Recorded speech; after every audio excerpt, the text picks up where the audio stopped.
Welcome to Daily Office Devotions, where every Monday through Friday, we explore that day's scripture readings as given in the Book of Common Prayer. I'm Reggie Kidd. Thanks for joining me. This is Monday of the fourth week of Epiphany, and we are in year one of the Daily Office Lectionary. Throughout his 51st chapter, Isaiah piles up images of the good things that Yahweh is doing for his people Israel, and through them for all creation. Isaiah foresees in his people's release from bondage a return to the innocence of Eden, the garden of the Lord, Isaiah chapter 51, verse 3. The wonderful expansion of God's people from one to many that they saw under Abraham and Sarah, the only mention of Sarah in the Old Testament outside of Genesis, will happen all over again, Isaiah chapter 51, verse 2. Indeed, just as Yahweh had promised that all the nations would be blessed through Abraham, now the pagan coastlands wait for me, and for my arm they hope, Isaiah chapter 51, verse 5. The new Exodus that lies ahead will imitate the first Exodus's destruction of evil in the waters of the Red Sea. The demonic spirit powers Rahab, Leviathan. Compare Job chapter 3, verse 8, 26, 12, 41, 1, Psalm 74, 14, 89, 10, Isaiah 27, 1. The result is an entire creation being made new. For the heavens will vanish like smoke, but my salvation will be forever, and my deliverance will never be ended. Isaiah chapter 51, verse 6. To these images, Isaiah adds yet one more. He depicts Israel as staggering about under the weight of her torments, having drunk at the hand of the Lord the cup of his wrath, and having drunk to the dregs the bowl of staggering. Isaiah chapter 51, verse 17. The prophet sees that the severity of Yahweh's discipline has left his people beleaguered, dispirited, and despondent. In his mercy, though, now Yahweh says, "See, I have taken from your hand the cup of staggering.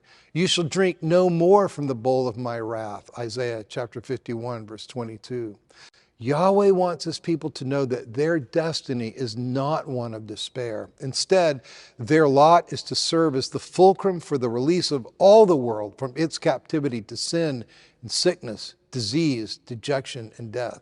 Mark, in Isaiah chapter 51, Yahweh puts that cup of wrath into the hands of Israel's earthly oppressors, the nations who have been mistreating her.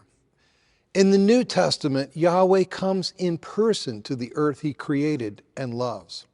He comes to drink the cup himself. Jesus will ask the sons of Zebedee, "Are you able to drink the cup that I drink?" Mark chapter 10, verse 38. So horrible is the anticipation of that cup, not the mere fact of death, but death as undergoing the wrath, that in the Garden of Gethsemane, Jesus pleads, "Father, if you are willing, remove this cup from me, yet not my will, but yours be done." Luke chapter 22, verse 42. Fortunately for us, Jesus included the if and the yet. And so the Father permits his dear Son's drinking of the cup of wrath, that we might rise with him to sobriety, to sanity, to salvation, and to strength. In Mark's gospel, Jesus is walking out the fulfillment of the promises made in Isaiah. Jesus travels west into non-Israelite territory to Tyre on the Mediterranean coast. There he finds exactly what Isaiah predicted. "Coastlands wait for me, and for my arm they hope." Jesus responds to the persistent faith of a pagan mother and delivers her child from demonic oppression. Mark chapter 7, verses 24 through 30.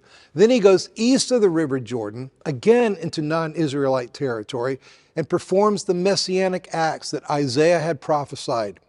He even makes the deaf to hear and the mute to speak. Mark chapter 7, verse 37, and see Isaiah chapter 35, verses 5 and 6.